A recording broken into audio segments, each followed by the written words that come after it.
Hi guys, I am Vivek Shankar. In previous lecture, I discussed about the conductivity, equivalent conductivity and molar conductivity and its important numericals. Today, I discuss about the variations of conductivity and molar conductivity and Coulthard's law as well as its applications and important numericals. So guys, let's start the topic now. Guys सबसे पहले आज हम बात करेंगे variations of conductivity and molar conductivity. So guys मैंने इस topic को इसमें मेंशन नहीं किया है क्योंकि मैं आपको फर्स्ट ईयर में ये चीज़ पढ़ा चुका हूँ कि स्ट्रॉन्ग इलेक्ट्रोलाइट क्या होते हैं, वीक इलेक्ट्रोलाइट क्या होते हैं। बट फिर भी आज मैंने सोचा कि अगर मैंने नहीं लिखा है तो भी मैं आपके सामने इसको लिख कर और आपको पूरी चीज़ों को क्लियर कर दूँ। चलिए स्टार्ट करते हैं। सबसे पहला मेरा टॉपिक है वेरिएशंस ऑफ कंडक्टिविटी, है ना। तो हम अपना हेडिंग डाल लेते हैं, वेरिएशंस ऑफ कंडक्टिविटी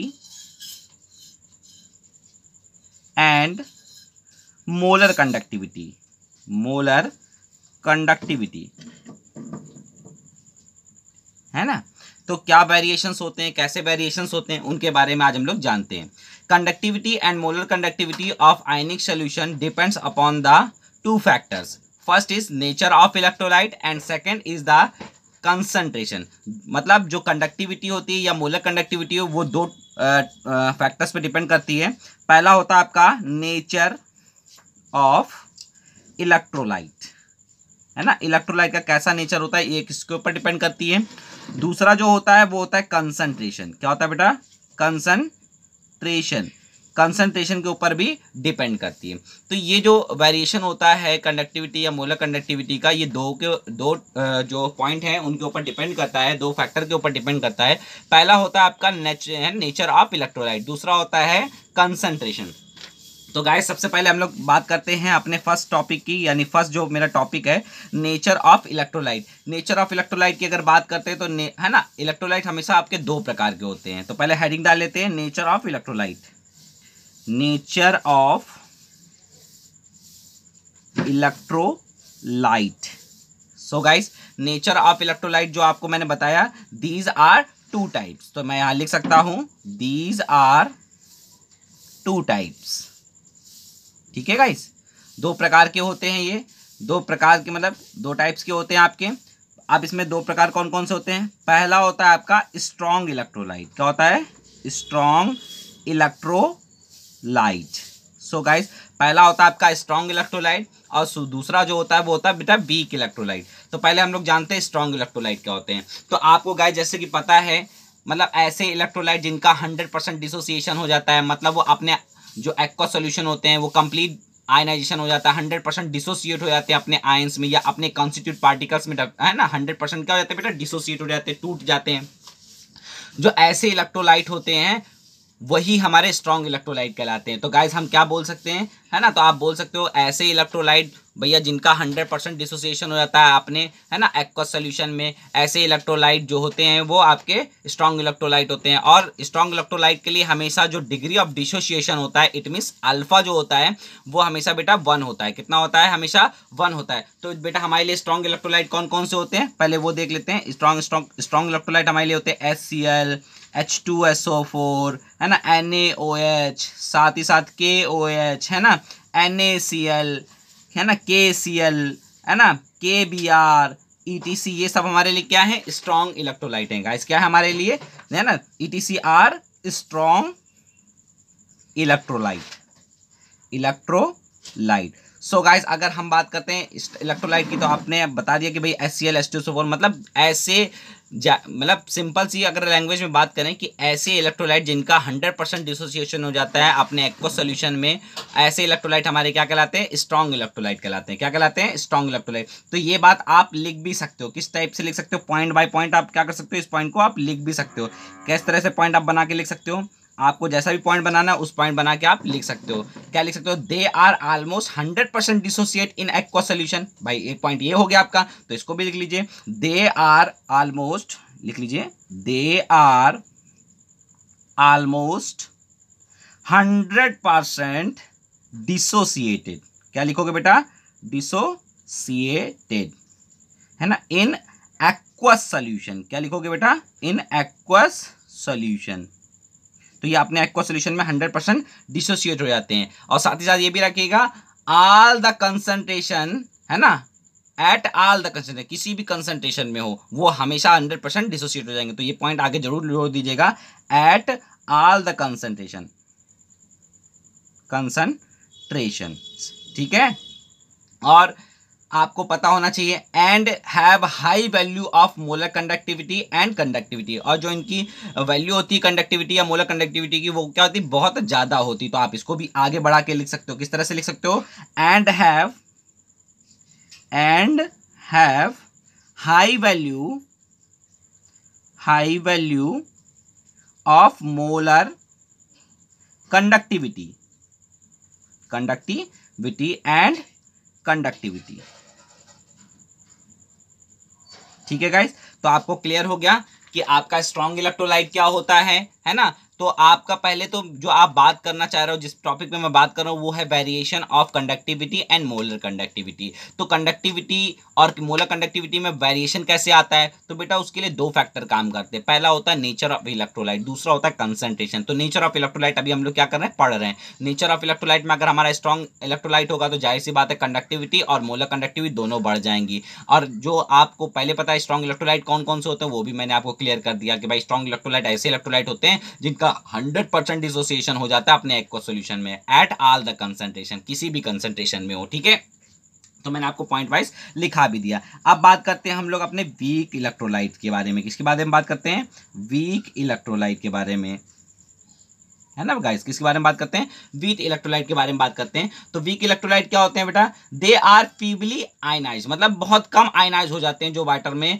और जिनकी जो कंडक्टिविटी होती है या मोलर कंडक्टिविटी बहुत कम होती है, ऐसे जो आपके इलेक्ट्रोलाइट होते हैं वो आपके वीक इलेक्ट्रोलाइट कहलाते हैं। इनके लिए डिग्री ऑफ डिसोसिएशन यानी अल्फा की वैल्यू हमेशा 1 से कम होती है बेटा। क्या होती है इनके लिए डिग्री ऑफ डिसोसिएशन यानी अल्फा की वैल्यू हमेशा इनकी क्या होती है बेटा, कम होती है। तो आप इसको क्या किस तरह से समझे, आप समझे भाई ऐसे इलेक्ट्रोलाइट जो अपने एक्वस सॉल्यूशन में कंप्लीट आयनाइजेशन नहीं देते हैं, यानी वो मतलब फीबली जो होते हैं आयनाइज होते हैं, कम आयनाइज हो पाते हैं, ऐसे इलेक्ट्रोलाइट जो होते हैं वो आपके वीक इलेक्ट्रोलाइट कहलाते हैं। और वीक इलेक्ट्रोलाइट के लिए अल्फा यानी डिग्री ऑफ डिसोसिएशन की वैल्यू हमेशा 1 से कम होती है। क्या होती है बेटा, 1 से कम होती है। कौन कौन से होते हैं बेटा, ध्यान दीजिएगा बेटा, जैसे एसिटिक एसिड हो गया, है ना, साथ ही साथ आपका HCN हाइड्रोजन साइनाइड हो गया, H2S हो गया, है ना, कार्बोनिक एसिड हो गया, H2CO3 हो गया, NH4OH हो गया बेटे, है ना।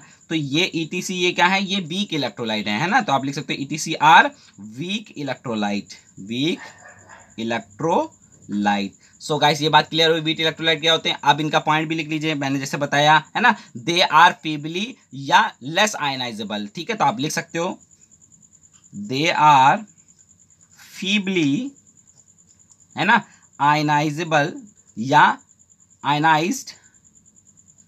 आयनाइज्ड इन वाटर और एक्वस सॉल्यूशन। लिख सकते हो, वाटर भी लिख सकते हो, एक्वस सॉल्यूशन भी लिख सकते हैं आप, है। एंड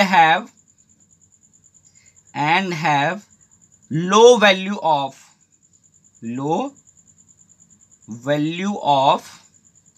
मोलर कंडक्टिविटी, है ना। लैम्डा एम को किससे डिनोट करते हैं हम लोग, मोलर कंडक्टिविटी से, एंड कंडक्टिविटी को लैम्डा से डिनोट करते हैं। बट मैंने यहाँ पर मैं लिख देता हूँ लैम्डा, चलिए कोई बात नहीं, है ना। तो लैम्डा हो गया या कंडक्टिविटी लिख लीजिए। तो लैम्डा, मोलर कंडक्टिविटी और कंडक्टिविटी दोनों ही क्या होती है बेटा, उनकी बहुत कम होती हैं। क्या होती है बेटा, बहुत कम होती हैं। तो ये बात आपको समझ में आया, पहला फैक्टर आपको क्लियर हुआ कि भाई जो आपका कंडक्टिविटी है या मोलर कंडक्टिविटी है वो हमेशा नेचर ऑफ इलेक्ट्रोलाइट पे डिपेंड करता है। अगर स्ट्रॉन्ग इलेक्ट्रोलाइट है तो बेटा मोलर कंडक्टिविटी हो चाहे कंडक्टिविटी हो वो हमेशा ज़्यादा होती है, जबकि वीक इलेक्ट्रोलाइट होता है तो मोलर कंडक्टिविटी या आपकी कह सकते हैं कंडक्टिविटी जो होती है वो कम होती है। अब बात करते हैं तो गाइस दूसरे अपने फैक्टर के बारे में। दूसरा फैक्टर अपना कौन सा है, दूसरा फैक्टर है अपना, सेकंड फैक्टर हमारा कंसंट्रेशन। क्या है बेटा, कंसंट्रेशन, है ना। तो कंसंट्रेशन की अगर बात करें तो कंसंट्रेशन क्या होता है बेटा, मैं आपको बता दूं कि आपको समझिएगा बेटा, conductivity always decreases with the, समझना बेटा, conductivity always decreases with the decreases in the concentration of weak electrolyte, या कह सकते हैं weak as well as strong electrolyte. तो बेटा जो कंडक्टिविटी होती है ये हमेशा डिक्रीज करती है। कब डिक्रीज करती है? With the decrease in the concentration of weak electrolyte as well as strong electrolyte. तो बेटा चाहे वो स्ट्रॉन्ग इलेक्ट्रोलाइट हो, चाहे वो बेटा वो वीक इलेक्ट्रोलाइट हो, अगर उसका कंसंट्रेशन आप क्या करते जाओगे बेटा, घटाते जाओगे, तो आपकी जो कंडक्टिविटी है या जो आपकी मोलर कंडक्टिविटी है वो भी क्या, सॉरी, जो कंडक्टिविटी है वो हमें आपकी क्या होती जाएगी बेटा, डिक्रीज करती जाएगी। क्या करती जाएगी बेटा? डिक्रीज करती जाएगी। तो आप ये पॉइंट पहले लिख लीजिए। किस तरह से लिखोगे आप, है ना, एक पॉइंट बना लीजिए, उस तरीके से लिखिए। क्या लिखोगे? कंडक्टिविटी यानी लैम्डा, कंडक्टिविटी, है ना, या इसको हम लोग लैम्डा ही बोलते हैं। आप याद रखिएगा बेटा, ये स्पेसिफिक कंडक्टेंस है बेटा। ये क्या है बेटा? स्पेसिफिक कंडक्टेंस को ही हम लोग बोलते हैं कंडक्टिविटी, ये भूलना नहीं, ठीक है। तो क्या हो गया बेटा? Conductivity always decreases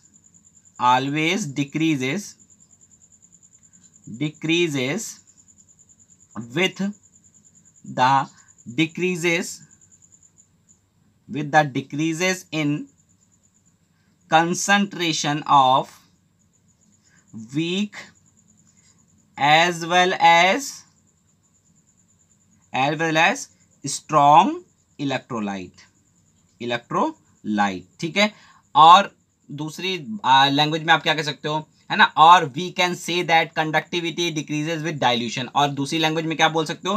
conductivity decreases with dilution. जैसे जैसे आप डाइल्यूशन बढ़ाते जाओगे तो जाहिर सी बात है कंसंट्रेशन डिक्रीज करता जाएगा, है ना। तो जब कंसंट्रेशन डिक्रीज करता जाएगा तो कंडक्टिविटी भी क्या होती है बेटा? डिक्रीज करने लगती है। क्या होने लगती है बेटा? डिक्रीज होने लगती है, ठीक है। बट होता क्या है? इंक्रीज, है ना, मोलर कंडक्टिविटी इंक्रीज होने लगती है। तब क्या होता है बेटा? मोलर कंडक्टिविटी जो होती है वो इंक्रीज होने लगती है। तो उसको कैसे लिखोगे? बट, है ना, मोलर कंडक्टिविटी इंक्रीजेस विद, आप लिख सकते हो बट मोलर कंडक्टिविटी, अब लैम्डा एम का मतलब आप लोग समझ ही गए होगे, मोलर कंडक्टिविटी की बात कर रहा हूं, है ना, इंक्रीजेस, है ना, विथ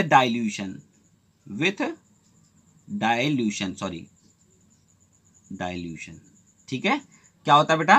डिक्रीज करने लगती है जैसे जैसे आप डाइल्यूशन बढ़ाने लगोगे, यानी कंसंट्रेशन, एक आप सिंपल सी लैंग्वेज में समझिए बेटे कि जैसे जैसे आप क्या करोगे, सपोज करिए आपने कंसंट्रेशन कम करना स्टार्ट किया, यानी कंसंट्रेशन कम करने का मतलब आपने डाइल्यूशन बढ़ा दिया। डाइल्यूशन यानी पानी आप और ऐड करने लगे, तो क्या होगा बेटा? कंसंट्रेशन जो होगा वो कम होने लगे। कैसे कम होने लगे? सपोज करिए बेटा आपके पास एक गिलास पानी है, एक गिलास पानी में आपने 2 चम्मच आपने सॉल्ट डाल दिया, नमक, है ना, टेबल सॉल्ट डाल दिया, जिसको आप लोग NaCl बोलते हो। अब आपको जब आप उसको पियोगे या ड्रिंक करोगे तो आपको लगेगा बहुत ज़्यादा नमक है। बट अगर उसी गिलास के पानी में, अगर हम लोग उस गिलास के पानी को एक बाल्टी पानी में मिक्स अप कर दें, तो आप देखिए नमक का जो कंसंट्रेशन होगा वो कम होगा कि नहीं होगा? मोल, हाँ, हालांकि जो मोल होंगे NaCl के वो बराबर होंगे, बट जो कंसंट्रेशन हो जाएगा वो कम हो जाएगा, क्योंकि आपने उसको डाइल्यूट कर दिया है। क्या कर दिया बेटा? डाइल्यूट कर दिया। तो इसको बोलते हैं हम लोग बेटा डाइल्यूशन। क्या बोलते हैं इसको? हम लोग डाइल्यूशन बोलते हैं। तो जब आप किसी कंसंट्रेट सोल्यूशन या इलेक्ट्रोलाइट में आप वाटर ऐड करने लगते हो तो एक्चुअली में आप उसका कंसंट्रेशन क्या कर देते हो? डिक्रीज कर देते हो। जैसे उसका कंसंट्रेशन डिक्रीज होने लगता है वैसे ही उसकी जो कंडक्टिविटी होती है या स्पेसिफिक जो कंडक्टेंस होती है वो डिक्रीज करने लगती है, जबकि जो मोलर कंडक्टिविटी होती है वो इंक्रीज करने लगती है गाइस। तो ठीक है, तो आपको पता चला वेरिएशन के बारे में कि भाई जो वेरिएशन होता है कंडक्टिविटी एंड मोलर कंडक्टिविटी का, वो किस पे डिपेंड करता है? आपके nature of electrolyte as well as concentration पे डिपेंड करता है। तो गाइस इतनी बात आपको बिल्कुल क्लियर हो गई।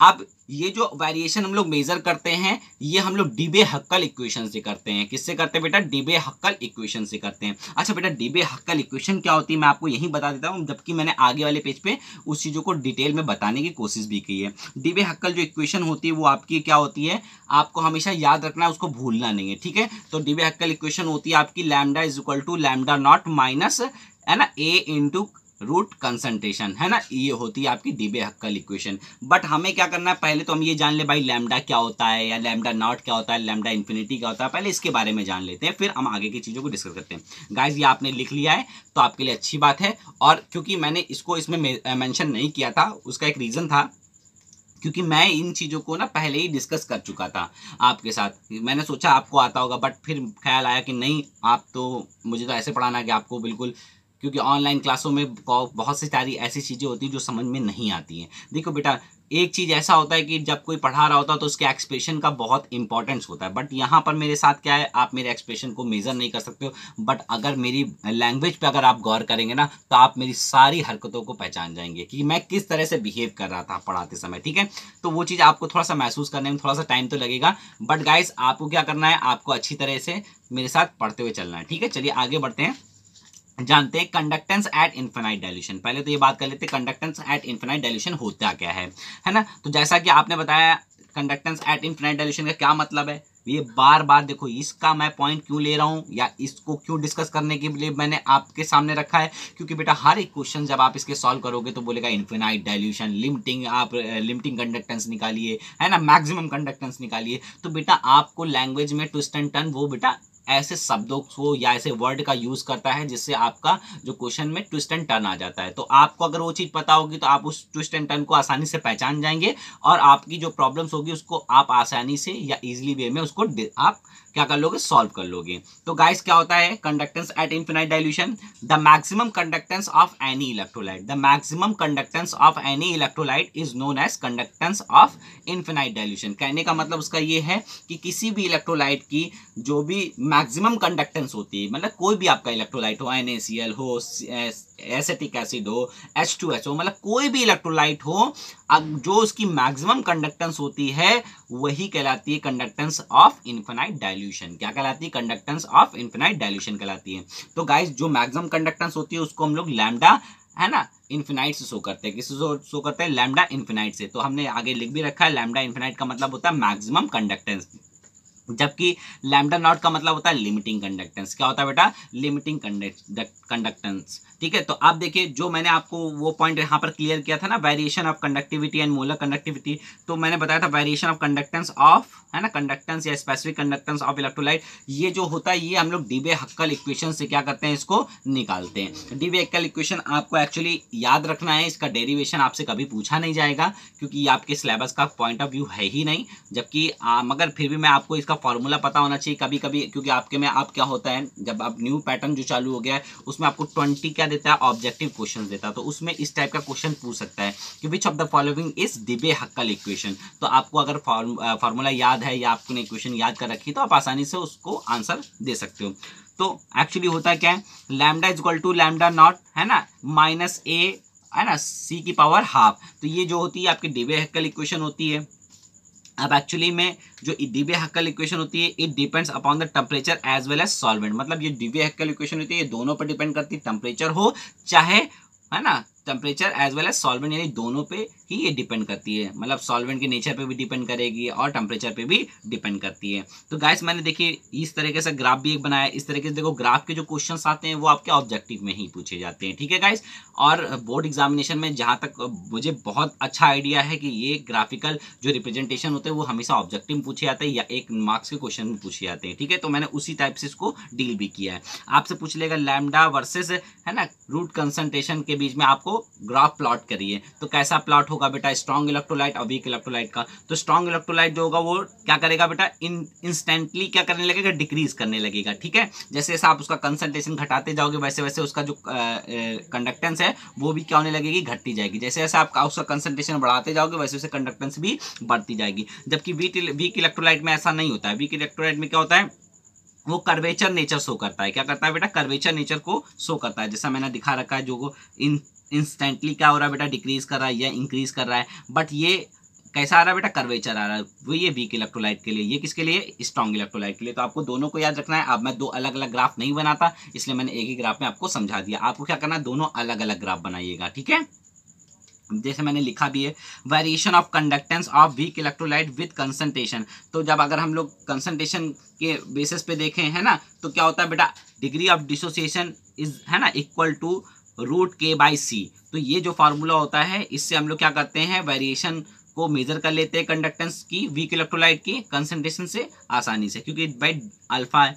आप खुद सोचो जितना ज़्यादा कोई भी वीक इलेक्ट्रोलाइट डिसोसिएट करेगा उतना ही तो कंडक्टेंस होगा। आप बताइए इलेक्ट्रोलाइटिक कंडक्टेंस किसकी वजह से होगी, खुद सोचिए। जब कंडक्टेंस यानी कंडक्टेंस जो हो रही है वो किसकी वजह से इलेक्ट्रिसिटी फ्लो हो सकती है, केवल आयंस की वजह से ना। तो जितने आयन ब्रेक होंगे वही तो कंडक्टेंस को फ्लो कराएंगे, वही तो करंट को फ्लो करा सकते हैं, बाकी तो नहीं कराएंगे बेटे। तो इसीलिए अल्फा जो होगा वो डिपेंड करेगा कि भाई वो वेरिएशन को बताएगा कि भाई अगर अल्फा का डिग्री ऑफ डिसोसिएशन ज़्यादा है तो जाहिर सी बात उसका कंडक्टेंस भी ज़्यादा हो जाएगा, डिग्री ऑफ डिसोसिएशन कम है तो उसका आप ये भी कह सकते हो कि उसका कंडक्टेंस भी कम होगा। आपको क्या याद रखना है नोट में, at infinite dilution weak electrolyte behave as a strong electrolyte. बेटा ये डीबी-हक्कल इक्वेशन हमको बिल्कुल प्रूव करके देती है कि भाई ये याद रखिएगा कि कोई भी वीक इलेक्ट्रोलाइट हो वो इन्फिनाइट डाइल्यूशन पे स्ट्रॉन्ग इलेक्ट्रोलाइट की तरह बिहेव करता है। मतलब अगर कोई वीक इलेक्ट्रोलाइट है और मैं उसका इन्फिनाइट डाइल्यूशन कर दूं, जब मैं उसका इन्फिनाइट डाइल्यूशन कर दूंगा तो उसमें एक्चुअली में जो डिग्री ऑफ डिसोसिएशन होता है वो 1 के बराबर हो जाता है। इसका मतलब 100% जो आपका कह सकते हैं इलेक्ट्रोलाइट होता है वो अपने कंस्टिट्यूट पार्टिकल्स और आयन में ब्रेक डाउन हो जाता है, जिसकी वजह से वो स्ट्रॉन्ग इलेक्ट्रोलाइट की तरह बिहेव करने लगता है। ठीक है, अब गाइस मेरा थर्ड जो टॉपिक है वो क्या है, डिग्री ऑफ डिसोसिएशन और degree of ionization of weak electrolyte. आप कैसे मेजर करोगे भाई डिग्री ऑफ डिसोसिएशन या डिग्री ऑफ आयनाइजेशन को, है ना, किसी वीक इलेक्ट्रोलाइट के लिए। तो आपको पता है कि लिमिटिंग आप जानते हो जो लैम्डा नॉट है उसके लिए आपके लिए क्या होगा बेटा, अल्फा का वैल्यू 1 होगा, क्योंकि स्ट्रॉन्ग इलेक्ट्रोलाइट के लिए बेटा। और वीक इलेक्ट्रोलाइट के लिए क्या हो जाएगा, जब कंसंट्रेशन पे डिपेंड करेगा, जो लैम्डा है ना, lambda C is equal to alpha is equal to lambda C by lambda not. ये फार्मूला बिल्कुल आसानी से याद करके रखिएगा, बहुत इंपॉर्टेंट है बेटा ये फार्मूला। ये भी आपके 1 नंबर में पूछा जा सकता है ऑब्जेक्टिव टाइप क्वेश्चंस में। ठीक है, और इससे रिलेटेड आपकी जो प्रॉब्लम्स होती हैं ये आपके प्रॉब्लम्स कहाँ मिलेंगे आपको, ये एप्लीकेशन आप कुल्हार्स लॉ में मिलेंगी। इसकी जो आपकी क्वेश्चंस होंगे वो इससे रिलेटेड कहाँ मिलेंगे, कुल्हार्स लॉ में मिलेंगे बेटा आपको। ठीक है गाइस, तो इतनी बात अगर आपको क्लियर हो गई तो मैं आगे बढ़ूँ और चीज़ों को क्लियर करता चलता हूँ। चलिए अब बात करते हैं गाइस हम लोग कुल्हार्स लॉ की। किसकी बात करते हैं बेटा, कुल्हार्स लॉ की। आपको बिल्कुल क्लियर दिख रहा है, मैं थोड़ा सा सेट कर दूं, हाँ वेल डन। ठीक, थोड़ा सा बढ़ा देता हूं ताकि आपको क्लियरली दिखाई दे। ठीक है, चलिए अब बात करते हैं बेटा कुल्हार्स लॉ की। कुल्हार्स लॉ होता क्या है बेटा, कुल्हार्स लॉ क्या होता है, बहुत इंपॉर्टेंट लॉ है बेटा। कंडक्टेंस में अगर कोई सबसे ज़्यादा इंपॉर्टेंट जो टॉपिक है जिससे सबसे ज़्यादा अगर क्वेश्चन पूछे जाते हैं, चाहे वो जेई हो, चाहे एडवांस हो, चाहे आपका बोर्ड एग्जामिनेशन हो, चाहे आपका कोई भी ओलंपियाड क्वेश्चन आ जाए, या फिर आपका कोई भी एंट्रेंस एग्जामिनेशन हो, उन सब में सबसे जो इंपॉर्टेंट कंडक्टेंस से जो टॉपिक उठाया जाता है वो होता है बेटा कुल्हार्स लॉ। क्या होता है बेटा, कुल्हार्स लॉ से आपको काफ़ी प्रॉब्लम सॉल्व करने को मिलती हैं, यानी काफ़ी आपसे क्वेश्चन भी पुटअप करे जाते हैं। जानते हैं बेटा कुल्हार्स लॉ क्या होता है, द इक्विवेलेंट कंडक्टेंस ऑफ, है ना, the equivalent conductance of any electrolyte at infinite dilution is equal to the same of equivalent conductance of ion, या बोल सकते हैं एनायन और कटायन। तो उसका कहने का मतलब बेटा समझना बहुत सिंपल है। उसका कहने का मतलब ये है कि इन्फिनाइट डाइल्यूशन पे किसी भी इलेक्ट्रोलाइट का, समझना बेटा बहुत इंपॉर्टेंट है। अगर आपको ये चीज़ समझ में आ जाएगी ना तो आपको बहुत अच्छा लगेगा, इससे आपके आगे आने वाली जो प्रॉब्लम्स है ना वो चुटकियों में सॉल्व हो जाएंगी। ये थ्योरी बहुत इंपॉर्टेंट है। क्या कहने का मतलब है बेटा, वो कह रहा है कि सपोज करिए कि आप इन्फिनाइट डाइल्यूशन में, है ना, इक्विवेलेंट कंडक्टेंस में आपकी जो होती है किसी भी इलेक्ट्रोलाइट की, इन्फिनाइट डाइल्यूशन पे किसी भी इलेक्ट्रोलाइट की जो भी इक्विवेलेंट कंडक्टेंस होती है वही कंडक्टेंस यानी सेम कंडक्टेंस, या बोल सकते हैं सेम जो इक्विवेलेंट कंडक्टेंस होते हैं उसके कटायन की भी होती है और उसके एनायन की भी होती है। बिल्कुल सेम उसने बोला। उसने कहा भाई इसमें तो कोई भी बदलाव नहीं हो सकता भाई, जो इक्विवेलेंट कंडक्टेंस उसके इलेक्ट्रोलाइट की होगी वही कंडक्टेंस उसके कटायन और एनायन की भी होगी एट इन्फिनाइट डाइल्यूशन। फिर से मेरी बात समझिएगा, कुल्हार्स लॉ क्या कह रहा है, कुल्हार्स लॉ कह रहा है कि equivalent conductance of any electrolyte, भाई कोई भी इलेक्ट्रोलाइट हो उसकी जो इक्विवेलेंट कंडक्टेंस होती है वो सेम होती है इक्विवेलेंट कंडक्टेंस ऑफ उसके एनायन एज वेल एज उसके कटायन की, कब, एट इन्फिनाइट डाइल्यूशन। यही बेटा आपका क्या कहलाता है, कुल्हार्स लॉ कहलाता है। क्या कहलाता है, कुल्हार्स लॉ। चलिए कुल्हार्स लॉ को एग्जांपल्स के थ्रू काफी क्लियर कर देते हैं आपको। मैंने एग्जांपल लिया, वो बोला इक्विवेलेंट कंडक्टेंस। अब आप जान चुके हो बेटा मैंने कंडक्टेंस और इक्विवेलेंट कंडक्टेंस, मोलर कंडक्टेंस और काफ़ी चीज़ें मैंने अपने फर्स्ट पार्ट में इसके कंडक्टेंस के बहुत सारी चीज़ों को डिस्कस किया था। ठीक है, वो आपको अगर पढ़ना है तो आप, है ना, इलेक्ट्रोकेमिस्ट्री पार्ट 14 में जाइए, आपको सारी चीज़ें वहाँ पर डिटेल में मिल जाएंगी। अब equivalent conductance of aluminium sulphate, भाई इक्विवेलेंट कंडक्टेंस ऑफ जो एल्युमिनियम सल्फेट की होगी ना, वही उसकी equivalent conductance of aluminium as well as equivalent conductance of sulphate ion की होगी। बट अब इनमें कोई भी चेंजमेंट नहीं होगा, मतलब ऐसा नहीं कि इसकी कंडक्टेंस ज्यादा हो जाए, इसकी कम हो जाए, इसकी ज्यादा हो जाए, ऐसा नहीं। जो उसके इलेक्ट्रोलाइट की होगी इक्विवेलेंट कंडक्टेंस, वही उसके कटायन और एनायन की भी होगी, है ना। वही इसकी क्या होगी बेटा, सम ऑफ कटायन एंड एनायन की भी होगी। ये बात याद रखिएगा बेटा, है ना, भूलना नहीं बेटा, सम ऑफ कटायन और एनायन की भी होगी।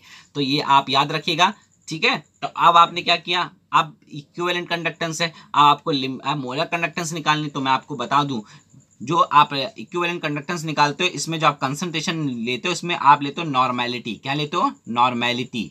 जबकि जब आप मोलर कंडक्टेंस निकालते हो तब आप मोलैरिटी लेते हो। क्या लेते हो, मोलैरिटी। कंसंट्रेशन किस में लेते हो, मोलैरिटी में। तो आपको बता दूं, जो मोलैरिटी होती है, आप देख लीजिएगा, जो नॉर्मेलिटी होती है, नॉर्मेलिटी हमेशा बराबर होती है एन फैक्टर इनटू मोलैरिटी के। तो गाइस आपका एन फैक्टर जो होता है वही आपको उसके स्टैचोमेट्रिक से मल्टीप्लाई करके लिखना पड़ता है। तो आप देखिए एल्युमिनियम का जो स्टैचोमेट्रिक है वो कितना है, 2 है, तो आपको लिखना पड़ेगा। यहाँ पर आप स्टैचोमेट्रिक को मिस नहीं कर सकते, ठीक है, उसके स्टैचोमेट्रिक के टर्म में लिखना पड़ेगा। यानी molar conductance of aluminium sulphate का क्या होगा, तो 2 टाइम, है ना, 2 times of molar conductance of aluminium plus 3 times of molar conductance of sulphate ion के बराबर होगी। तो गाइस इतनी बात आप समझ में आ गई। मतलब आपको क्या करना है, उसके जो भी स्टैचोमेट्रिक है उसको साथ में लेके चलना है, ठीक है, क्योंकि वो जो आप इक्विवेलेंट कंडक्टेंस को मेजर करते हो वो नॉर्मेलिटी में होता है, जबकि आपका जो मोलर कंडक्टेंस होता है वो मोलैरिटी में आप लोग मेजर करते हो, ठीक है गाइस। वैसे देखिएगा AgCl के लिए, तो AgCl की जो आपकी इक्विवेलेंट कंडक्टेंस होती है वही आपके Ag प्लस आयन की होती है, वही आपकी Cl माइनस आयन की होती है। जस्ट लाइक आपकी मोलर कंडक्टेंस, क्योंकि बेटा इसका जो स्टैचोमेट्रिक है 1:1 का रेशियो है, ठीक है, तो आप जान सकते हो अगर 1 का मल्टीप्लाई करोगे तो भी यही आने वाला। तो वो सेम क्या होगा, जो उसकी इक्विवेलेंट कंडक्टेंस होगी, है ना, वही उसकी मोलर कंडक्टेंस भी होगी। यानी molar conductance of AgCl is equal to molar conductance of, है ना, silver ion plus molar conductance of, है ना, क्लोराइड माइनस आयन। सिमिलरली इसी तरह से आप क्या समझ सकते हो, है ना, कि भाई लिमिट आप equivalent conductance of barium sulphate is equal to equivalent conductance of barium ion plus equivalent conductance of sulphate ion. तो सेम होगी क्योंकि इनका भी 2:2 का रेशियो है ना, तो इसका स्टैचोमेट्रिक सेम है। तो आप यहाँ पर भी बिल्कुल जो उसकी इक्विवेलेंट कंडक्टेंस होगी वही उसकी मोलर कंडक्टेंस भी होगी। जब अगर डिफरेंट आपको स्टैचोमेट्रिक में मिले तभी आप उसका आगे मल्टीप्लाई कराओगे, अदरवाइज नहीं कराओगे, ठीक है गाइस, इस बात का ध्यान रखिएगा, ठीक है। अब आपको समझ में आ गया भाई कोलहार्स लॉ ने क्या बोला आपसे, उसका कहने का क्या मतलब था। तो ये बात आप आसानी से जान गए भाई कि कोलहार्स लॉ क्या कहना चाहता था, उसकी डेफिनेशन क्या है, पूछा जाता है बोर्ड एग्जामिनेशन में बहुत बार आया है। Define the Kohlrausch law with the help of example. तो आपको 2-2 नंबर के जो क्वेश्चंस होते हैं ये बोर्ड एग्जामिनेशन में कोलहार्स लॉ से पूछे जाते हैं।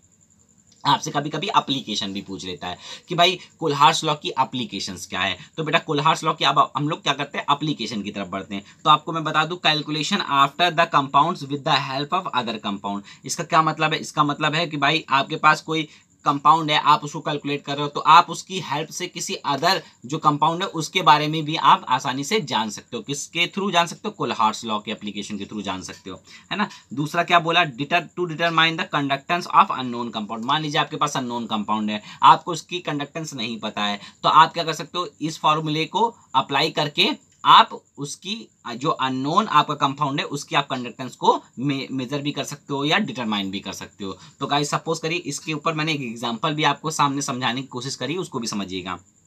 उसने आपको बोला, ध्यान दीजिएगा बेटा, बहुत अगर ये चीज समझ में आ गई ना तो 2 नंबर आपके पक्के हैं बोर्ड एग्जामिनेशन में। कि आपसे बोल रहा है कि भाई कंडक्टेंस ऑफ सोडियम है, सोडियम एसीटेट की जो है वो X है, और बोल दिया जो कंडक्टेंस ऑफ HCl है वो Y है, और बोल दिया जो कंडक्टेंस ऑफ NaCl है वो Z है। अब आपसे बोला है ये 3 आपको कंडक्टेंस दे के बोला है कि calculate the conductance of acetic acid निकाल दे बेटा आप, है ना। जबकि एसिटिक एसिड का आपको पता नहीं, ये आपके लिए अननोन है कि नहीं है, बट आप इनकी हेल्प से आप इसकी कंडक्टेंस निकाल सकते हो। क्योंकि आपको पता है कि जो एसिटिक एसिड की कंडक्टेंस होगी, है ना, वही उसके एसीटेट आयन की होगी प्लस और उसके H+ आयन की होगी। तो आपको ऐसे इसको इस तरह से लिखना है कि केवल सब कुछ कट के केवल एसीटेट आयन और H+ आयन ही बचे। तो सपोज करिए आप क्या निकाल लेते हैं कंडक्टेंस ऑफ एसिटिक एसिड। तो कंडक्टेंस ऑफ एसिटिक एसिड किसके बराबर होगी, तो है ना कंडक्टेंस ऑफ सोडियम एसीटेट किसके बराबर होगी, conductance of sodium acetate minus conductance of sodium chloride. अब देखो यहाँ से जो Na होगा, अब इसको जब तोड़ के लिखोगे ना तो इसकी अलग लिखोगे, इसकी अलग लिखोगे, जहां पर ये माइनस आएगा तो इसको और Na को क्या कर दोगे, कैंसिल कर दोगे, क्योंकि ये प्लस का है ये माइनस का है। और देखो ये देखो माइनस का Cl है, यहाँ पर प्लस का Cl है, तो ये कैंसिल हो जाएगा। तो बाय फाइनली आपके पास बचेगा क्या कि लैम्डा ऑफ CH3COO माइनस जो कि ऊपर लिखा हुआ है, और प्लस का क्या बचेगा, lambda of H plus ion बचेगा आपके पास। तो आप इसकी जो वैल्यू दी गई हो आप लिख लीजिए। इसकी वैल्यू कितनी दी गई थी, सोडियम एसीटेट की X दी गई थी और HCl की Y दी गई थी, तो माइनस Z हो जाएगा और प्लस Y हो जाएगा। तो ये कंडक्टेंस इस तरह से आप निकाल सकते हो। फिर से समझिए इसको, अगर कहीं डाउट हो तो फिर से मुझसे पूछिए। मैं फिर से बता देता हूँ कि मैं थोड़ा सा क्या करता हूँ, थोड़ा सा इसको और एक्सप्लेन कर देता हूँ ताकि आपको चीज़ें और क्लियर हो जाएं। बट मैं थोड़ा सा पेज को फोल्ड करता हूँ ताकि आपको मैं और अच्छे से चीज़ों को समझा सकूँ। समझिएगा बेटा, आपसे बोल रहा है, आपको दे दिया लिमिटिंग है ना कंडक्टेंस ऑफ सोडियम एसीटेट की दे दी भाई, उसने दे दिया, बोल दिया कि भाई इसकी X होती है, कितनी होती है बेटा X। अब बोल दिया कंडक्टेंस ऑफ, है ना लिमिटिंग कंडक्टेंस बोल सकते हो, है ना कंडक्टेंस ऑफ HCl आपको बोल दिया बेटा ये, है ना उसने बोल दिया Y है।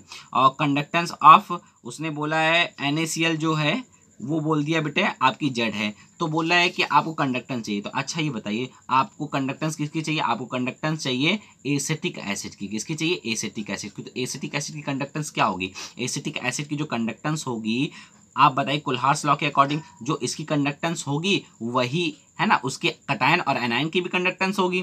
तो आप लिख सकते हो उसके कटायन, इसको जब ब्रेक करोगे तो सोडियम एसीटेट आयन में टूटेगा प्लस H प्लस आयन में टूटेगा। तो गाइस आप अभी बताइए जो आपकी कंडक्टेंस ऑफ, या बोल सकते हो आप जाहिर सी बात आप इक्विवेलेंट कंडक्टेंस ले लीजिए।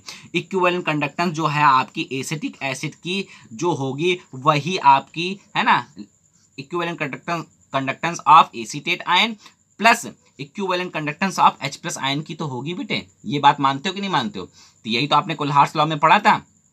तो अगर आपको इन दोनों कंडक्टेंस मिल जाए तो आप इसकी कंडक्टेंस निकाल सकते हो। तो गाइस आप क्या कर सकते हो कि अगर आपको कंडक्टेंस निकालनी हो तो आप क्या करोगे, CH3COOH की कंडक्टेंस निकालनी, तो आपको इसको इस तरह से अरेंज करना है कि सारी चीज़ें कैंसिल आउट हो जाए। अब मान लीजिए आपने क्या किया, इसको कर दिया है ना कि कंडक्टेंस ऑफ सोडियम एसीटेट है ना माइनस है ना conductance of NaCl, conductance of NaCl plus conductance of HCl। तो आप जरा इनको तोड़ के लिख सकते हो। इनको जब तोड़ के लिखोगे तो कैसे लिखोगे, कंडक्टेंस ऑफ, ध्यान दीजिएगा, conductance of sodium acetate ion plus conductance of Na plus ion, ये यही तो आप लिखोगे बेटा। बताओ इसको इस तरह से लिख सकते हो कि नहीं लिख सकते हो, लिख सकते हो ना।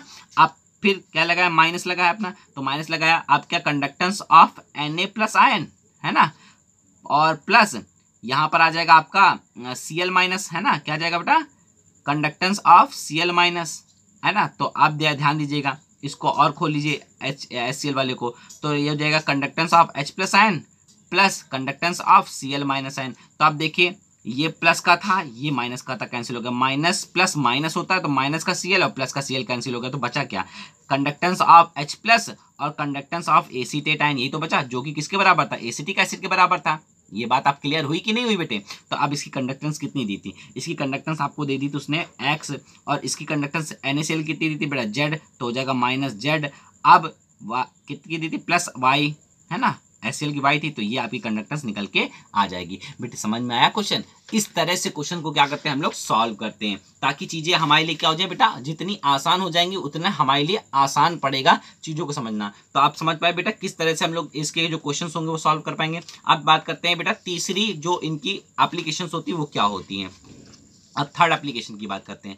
बोला determination of degree of dissociation alpha for weak electrolyte, मतलब आप डिग्री ऑफ डिसोसिएशन निकाल सकते हो किसी वीक इलेक्ट्रोलाइट के लिए। इनकी थर्ड एप्लीकेशन है। क्या कहते कैसे निकालते हैं, है ना, तो it is determined from the है ना फॉर्मूला, जो फॉलोइंग फार्मूला आपको दे रखा है, अल्फा इज इक्वल टू, है ना यहाँ क्या लिखा है, molar conductance of C upon limiting conductance of, या लिमिटिंग मोलर कंडक्टेंस, है ना। तो इनका जो रेशियो होता है इससे आप क्या निकाल सकते हो, अल्फा निकाल सकते हो। तो गाइस अभी मैंने थोड़ी देर पहले अल्फा के बारे में आपको बताया था, जब मैं आपको ये चीज डिस्कस कर रहा था। मैं आपको दिखाना भी चाहता हूं मैंने आपको कहां पर बताया था, ये देखिए दिखाया था मैंने आपको, है ना, कि आप जो कंसंट्रेशन अपॉन जो आपकी उसकी लिमिटिंग कंडक्टेंस होगी उसका जो रेशियो होगा उससे आप डिग्री ऑफ डिसोसिएशन आसानी से निकाल सकते हो। तो गाइज यही कुल्हार्स लॉ ने इसी को अप्लाई किया और अपनी एप्लीकेशन में इसको ऐड कर लिया।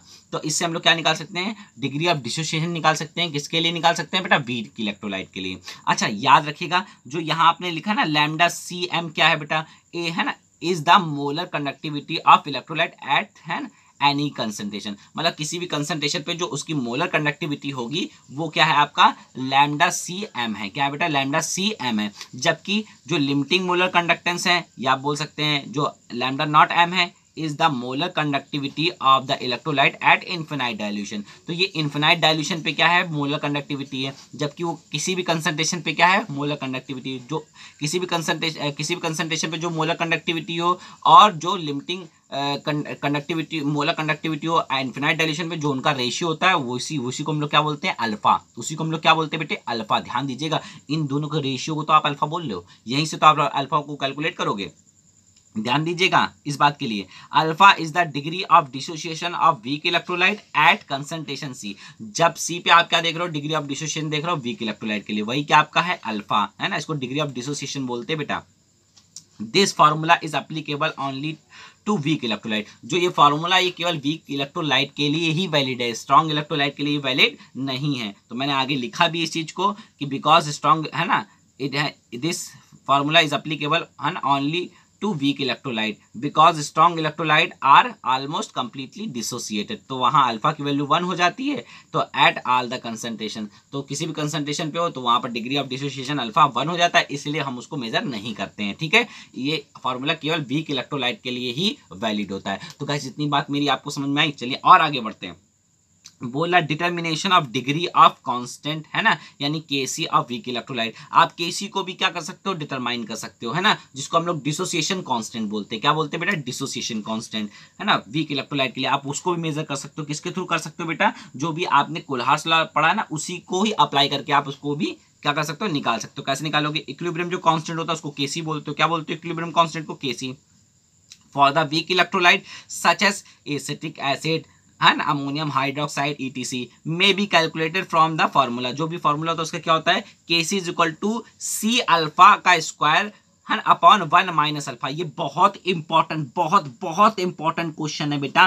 फार्मूला है, ये बहुत इंपॉर्टेंट फार्मूला है, इसको तो आप रट लीजिएगा भाई। जो इक्विलिब्रियम कांस्टेंट होता है, ये जो C है वो कंसंट्रेशन है, अल्फा क्या डिग्री ऑफ डिसोसिएशन है। तो आप ये याद रखिएगा किसी भी वीक इलेक्ट्रोलाइट के लिए अगर आपको उसका है ना डिसोसिएशन कांस्टेंट निकालना है तो आप कैसे निकाल सकते हो, Kc is equal to C alpha का स्क्वायर अपॉन 1 माइनस अल्फा। इससे आप क्या कर सकते हो, उसका आप है ना डिसोसिएशन कांस्टेंट आसानी से डिटरमाइन कर सकते हो। This formula is not applicable to strong electrolyte, क्योंकि स्ट्रॉन्ग इलेक्ट्रोलाइट के लिए अभी मैंने बताया ना क्या हो जाता है बेटा, अल्फा इज इक्वल टू 1 हो जाता है एट किसी भी कंसंट्रेशन पे हो। ठीक है, इसलिए हम उसको मेजर नहीं करते। चलिए आगे बात करते हैं, है ना। थर्ड जो फोर्थ जो कह सकता है या सॉरी फिफ्थ जो आपकी कह सकते हैं एप्लीकेशन होती है वो क्या होती है, calculate of solubility of sparingly soluble salt. मान लीजिए आप क्या कर सकते हो, किसी की सॉल्युबिलिटी को भी आप मेजर कर सकते हो। क्या कर सकते हो, किसी भी इलेक्ट्रोलाइट की जो आपकी इलेक्ट्रोलाइट है आप उसकी सॉल्युबिलिटी, मगर कैसा इलेक्ट्रोलाइट होना चाहिए, है ना, पार्शियली सॉल्युबल इलेक्ट्रोलाइट होना चाहिए जो बहुत कम घुलता हो पानी में। आप उसकी भी सॉल्युबिलिटी को क्या कर सकते हो, मेजर कर सकते हो। और सॉल्युबिलिटी को या जो स्पाइनरी सॉल्युबल सॉल्ट होते हैं इसकी जो सॉल्युबिलिटी निकालते हैं वो किस तरह निकालते हैं वो भी जरा देखिएगा, वो भी मैं आपको बताऊंगा। ठीक है, तो सॉल्ट सच एस मान लीजिए silver chloride, silver bromide, barium sulphate, calcium fluoride, lead sulphide, ये बहुत कम पानी में जो होते हैं बेटा वो सॉल्युबल होते हैं, है ना। Are very little soluble in water, these are called sparingly soluble salt. इसी को हम लोग क्या बोलते हैं, स्पाइनरी सॉल्युबल सॉल्ट बोलते हैं, क्योंकि ये पानी में बहुत कम घुलते हैं। Their solubility is very small, क्योंकि भाई कम घुलेंगे तो उसकी सॉल्युबिलिटी भी बहुत कम होगी, है ना। क्या होगी बेटा, उसकी सॉल्युबिलिटी बहुत कम होगी। Their aqua solutions are considered at infinite dilution. तो इनके जो सॉल्यूशंस को हम लोग करते हैं या इनके जो एक्वा सॉल्यूशन को जो हम लोग कंसीडर करते हैं वो इन्फिनाइट डाइल्यूशन पे करते हैं। Their aqua solutions are saturated, है ना, जो जिनके एक्वा सॉल्यूशन होते हैं वो सैचुरेटेड होते हैं। Their concentration is equal to the their solubility, जो इनका कंसंट्रेशन होता है वही इनकी सॉल्युबिलिटी के बराबर होता है। ठीक है, तो आप लिख सकते हो, है ना, मोलर कंडक्टिविटी आप जब निकालते हो तो जो इसकी है ना के यानी कापा, इसको कंडक्टिविटी बोलते हैं, इंटू 1000/c। अब c क्या है यहाँ पर, जो आपका कंसंट्रेशन है। अब यही जो इसका कंसंट्रेशन होगा वही उसकी सॉल्युबिलिटी होगी, मतलब s होगा, ठीक है। तो आप यहाँ से सॉल्युबिलिटी भी निकाल सकते हो। अगर आपको सॉल्युबिलिटी पता है बेटा तो आप KSP भी निकाल सकते हो। क्या निकाल सकते हो, KSP। याद रखिएगा KSP क्या होता है बेटा, सॉल्युबिलिटी का स्क्वायर। तो अगर आपको सॉल्युबिलिटी पता चल गई है तो आप KSP भी, आपका सॉल्ट का KSP भी पूछ सकता है। क्या पूछ सकता है, KSP भी। तो इस चीज़ों को रिलेट करना सीख लो बेटा अभी से, बहुत इंपॉर्टेंट है ये चीज़। आपको सॉल्युबिलिटी अगर आप पता लगा पा रहे हो तो जाहिर सी बात है सॉल्युबिलिटी रिलेट करती है KSP से। तो आपसे सॉल्युबिलिटी ना पूछ के बोल दे KSP निकालो भाई उसके सॉल्ट की, तब आप कैसे निकालोगे, तब आप इसी फॉर्मूले को अप्लाई करोगे। इस टाइप का क्वेश्चन भी मैं आपको एक आज सोच रहा हूँ सॉल्व करा दूँ, क्योंकि आते भी हैं और बहुत इंपॉर्टेंट भी होते हैं, बट आपके board of point of view से बहुत कम आते हैं। बट हम क्या सोचेंगे कि हम इसको सॉल्व करा के आपको एक चीज़ बता दें। चलिए हम क्या करते हैं, पहले इसी टाइप के एक क्वेश्चन को क्या करते हैं हम लोग सॉल्व करके देखते हैं, ठीक है। चलिए करते हैं, ठीक है। देखिए कैसे करेंगे। आप उसने बोला calculation for KSP partially soluble salt, है ना। तो आप कैसे सॉल्व, मान लीजिए आपको दे दिया उसने AgCl। आपको पता है AgCl जो सॉलिड है ये क्या होता है, बहुत कम सॉल्युबल होता है ना। जब बहुत कम सॉल्युबल होगा तो ये अपने आयन में बहुत कम डिसोसिएट होता है। तो आपको Ag प्लस एक्वस आयन भी बहुत कम मिलेगा, साथ में Cl माइनस एक्वस आयन भी बहुत कम मिलेगा। अब आप बताइए ये जो होगा, ये आपका जो AgCl सॉलिड था, है ना। तो अब AgCl जो सॉलिड था वो किस में टूटेगा, Ag प्लस एक्वस में और Cl माइनस एक्वस में। अब आप बताइए जितना ये टूटेगा, ध्यान रखना, AgCl जितना टूटेगा मतलब जितना इसका अल्फा की वैल्यू होगी, जितना ही टूटेगा उतना ही तो ये बनेंगे भाई। जितना ये टूटेगा उतना ही तो ये बन सकते हैं भाई, जाहिर सी बात है। जितना ये डिसोसिएट करेगा उतना ही आयन बनेगा भाई, उससे ज़्यादा तो या कम बनेगा नहीं। तो जितना ये टूटेगा उतनी उसकी सॉल्युबिलिटी इसकी भी होगी, उतनी सॉल्युबिलिटी इसकी भी होगी। अब सॉल्युबिलिटी को हम लोग ऐसे डिनोट करते हैं। तो आप देखिए, अब मान लीजिए उसने मुझसे कहा कि आपको है ना मोलर कंडक्टिविटी ऑफ AgCl दे दी है ना। तो अब आप कैसे निकालोगे, तो के तो आप जानते हो क्या होता है, कंडक्टिविटी ऑफ AgCl। क्या होती है बेटा, कंडक्टिविटी ऑफ AgCl, जिसको कापा बोलते हैं ना, इंटू 1000 बाय मोलरिटी। 1000 बाय क्या होता है बेटा, मोलरिटी। अब मोलरिटी को हम लोग क्या जानते हैं, मोलरिटी को ही हम लोग सॉल्युबिलिटी बोलते हैं। तो आप लिख सकते हो लैम्डा यानी molar conductivity of AgCl is equal to, है ना, बोलेगा A, है ना, यानी के का मतलब क्या होता है, कंडक्टिविटी यानी kappa of AgCl into 1000 by solubility. इस तरीके से क्या देखा आपने, सॉल्युबिलिटी आराम से निकाल ली। अगर आपको सॉल्युबिलिटी पता चल जाए तो आप जानते हो सॉल्युबिलिटी को जो होता है ना, solubility square is equal to KSP होता है। क्या होता है, solubility square is equal to KSP, यानी सॉल्युबिलिटी इज इक्वल टू क्या होगा, रूट KSP। क्या होगा बेटा, रूट KSP। अगर आपको सॉल्युबिलिटी यहाँ से मिल गई है तो सॉल्युबिलिटी जो होगी वही रूट KSP के बराबर होगी। तो उसका रूट निकाल लीजिए, आपको KSP मिल जाएगा। तो गाइस इस तरह से आपको समझ में आया कि इस तरीके से प्रॉब्लम को सॉल्व करने के लिए आपके पास बहुत सारी प्रॉब्लम्स आती रहती है, ठीक है। तो आप मेरी बातें समझ ही गए होंगे। तो मैंने यहाँ लिखा है 10 बाय द डिटर्म, आप ये जरूर नोट कर लीजिएगा भाई, इस तरह से करते हैं बेटा, क्वेश्चन इस तरह से पूछेगा, ठीक है। 10 by the determining the molar conductivity and conductivity solubility can be calculated. जब आपको मोलर कंडक्टिविटी और कंडक्टिविटी दी हो तभी आप क्या कैलकुलेट कर सकते हो, आप उसकी सॉल्युबिलिटी को कैलकुलेट कर सकते हो। जैसा कि मैंने बताया आपको क्या दी थी, आपको उसकी मोलर कंडक्टिविटी भी दी थी, साथ में आपको उसने कंडक्टिविटी भी दी थी। तो आप आसानी से क्या सॉल्युबिलिटी आसानी से मेजर कर सकते थे, सॉल्युबिलिटी कर सकते थे यार, जाहिर सी बात है KSP भी कर लोगे, ठीक है। हटा दो बेटा, चलिए ठीक, आगे बढ़ते हैं। अब क्या करते हैं अपन लोग, अब अपन लोग करेंगे क्वेश्चंस को सॉल्व, ठीक है। आप क्वेश्चंस को कैसे सॉल्व करते हैं उनको देखिए, ठीक है। एक इस टाइप का क्वेश्चन मैं आपको पहले सॉल्व करा चुका हूं, ठीक है। फिर भी मैं आपको दोबारा से इस टाइप के क्वेश्चन को कैसे सॉल्व करते हैं वो बताता हूं, ठीक है। आपसे क्या बोल रहा है, थोड़ा सा मैं इसको रोटेट करा के इस तरह से रख दूं ताकि मुझे लिखने में आसानी पड़े, ठीक है। बोल रहा है ना, molar conductivity of barium sulphate X है। अब बोला है molar conductivity of HCl Y है। अब बोल रहा है molar conductivity of H2SO4 Z है। बोल रहा find the equivalent conductivity of barium chloride निकाल दो। क्या निकाल दो बेटा, equivalent conductivity of barium chloride निकाल दो। तो आप बताइए, अगर आपको मोलर कंडक्टिविटी ऑफ BaSO4 की मिल जाए तो आपके लिए, मतलब जो BaCl2 की मिल जाए तो आपके लिए बहुत आसानी है, फिर आप उसको इक्विवेलेंट कंडक्टिविटी में डायरेक्ट कन्वर्ट कर सकते हो, ठीक है। नहीं तो आप कैसे करोगे जरा देखिएगा, देखिए किस तरह से करते हैं, सोल्यूशन देखिएगा। आपको क्या निकालना है, molar conductivity of barium chloride निकालना है पहले। तो बैरियम क्लोराइड की अगर मोलर कंडक्टिविटी निकालोगे तो कैसे निकालोगे, molar conductivity of barium sulphate, है ना, minus molar conductivity of H2SO4, क्योंकि आपको सल्फेट चाहिए ना, आपको तो बैरियम आयन चाहिए, ठीक है।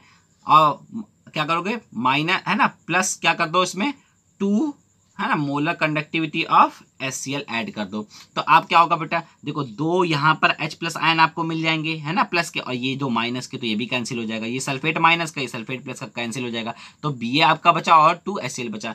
तो अब आप बताइए आपको इसकी कंडक्टिविटी कितनी दी थी बेटा, आप बताइए BaSO4 की कंडक्टिविटी कितनी दी है, BaSO4 कंडक्टिविटी दी है बेटा X दी है ना, और H2SO4 की कितनी दी है, Z दी है। तो आप क्या देखोगे माइनस Z, है ना, क्या देखोगे, एक मिनट, H2SO4 की लिखना है, तो H2SO4 की कितनी दी बेटा, Z दी है ना, H2SO4 की कितनी कंडक्टिविटी दी, Z, तो आप लिखोगे Z, यहाँ लिख दोगे ना माइनस Z।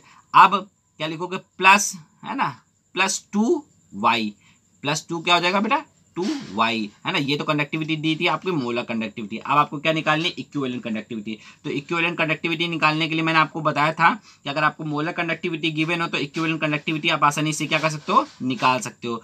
उसके किससे, एन फैक्टर से उसको डिवाइड कर दीजिए, तो आपको क्या मिल जाएगा, आपको मिल जाएगा हमेशा उसकी इक्विवेलेंट कंडक्टिविटी। तो क्या मिलेगी, x, है ना, x plus 2y minus Z divided by 2, ये इसकी क्या निकल के आई, ये इसकी इक्विवेलेंट कंडक्टिविटी निकल आई। तो गाइस इस तरह से आप प्रॉब्लम को सॉल्व कर सकते। देखिए मैंने ज्यादा खोला नहीं, अगर मैं चाहता इसके स्टेप बढ़ा देता, इसको भी तोड़ देता, इसको भी तोड़ देता, इसको भी तोड़ देता, तब मैं कैंसिल आउट करता, बट मैं उस चीज को पहले ही आपको डिस्कस कर चुका हूं, इसलिए मैंने उसको, है ना, नहीं आपके सामने ब्रेक डाउन किया, क्योंकि मैं आपके सामने पहले ही उसको ब्रेक डाउन कर चुका हूं। ठीक है गाइस, अब अपने नेक्स्ट क्वेश्चन की तरफ बढ़ते हैं। नेक्स्ट क्वेश्चन मेरा क्या है, ठीक है, बहुत इंपॉर्टेंट है नेक्स्ट क्वेश्चन, किस तरह से आप अप्रोच करते हो ये बहुत इंपॉर्टेंट है। तो पहला जो दूसरा क्वेश्चन वो क्या कह रहा है, बोला है the molar conductance of sodium acetate HCl and NaCl at infinite dilution. तो इन्फिनाइट डाइल्यूशन पे उसने बता दी भाई ये जो कंडक्टेंस है ये आपको दे दी है 91, है ना,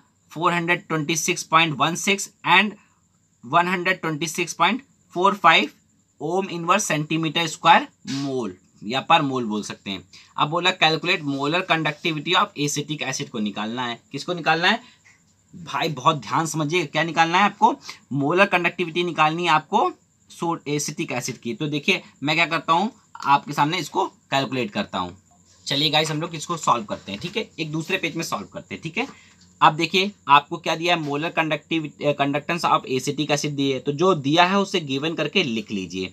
क्या दिया बेटा, एसिटिक है ना, सोडियम एसीटेट की जो कंडक्टेंस दे रखी है वो आपको कितनी दे रखी है, आपको दे रखी है 91, है ना, ओम